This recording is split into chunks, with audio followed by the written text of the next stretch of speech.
வணக்கம். இந்த வீடியோல என்ன பார்க்க போறோம்னா, கவுண்டிங் ஃபிகர்ஸ்ல ட்ரையாங்கிள் தான். ட்ரையாங்கிள் எவ்வளோ ஃபார்ம் ஆகும் இந்த ஃபிகர்லன்னு சொல்லி கேட்டிருக்காங்க. இன்னும் ஒரே ஒரு சம் தான் இருக்கு. அதோட ட்ரையாங்கிள் டாபிக் ஓவர். நம்ம நெறைய வீடியோஸ் போட்டிருக்கோம். கிட்டத்தட்ட 62 வீடியோஸ் வந்து போட்டிருக்கோம். பிளேலிஸ்ட் போய் செக் பண்ணி பாருங்க. இப்போ இந்த சம் எப்படி சால்வ் பண்றதுன்னு பார்ப்போம். ஃபர்ஸ்ட்டு இதோட பேசிக் வந்து நம்ம ஆல்ரெடி சால்வ் பண்ணியிருக்கோம். பிளேலிஸ்ட்ல இருக்கும் செக் பண்ணி பாருங்க. இப்போ இத எடுத்துக்கலாம். நான் ஒரு சம் சொல்லியிருப்பேன்.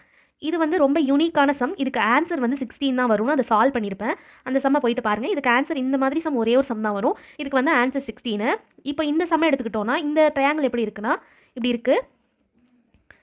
இங்கே ஒண்ணே ஒன்று இந்த மாதிரி இருக்கு. இதை தான் இப்படி வச்சிருக்காங்க. இப்போ வந்து இந்த கோடு வந்துட்டு இல்லை அப்படின்னா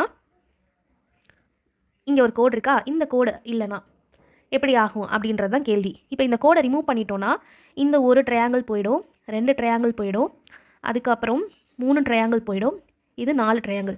ஸோ 16 - 4 12. அப்போ இந்த ட்ரையாங்கிளோட இது 12. அப்புறம் இது 1 இது 1. மொத்தமாக இதுக்கு 14 தான் ஆன்சர் வரும். நெக்ஸ்ட் சம்மில் பார்க்கலாம். தேங்க்யூ.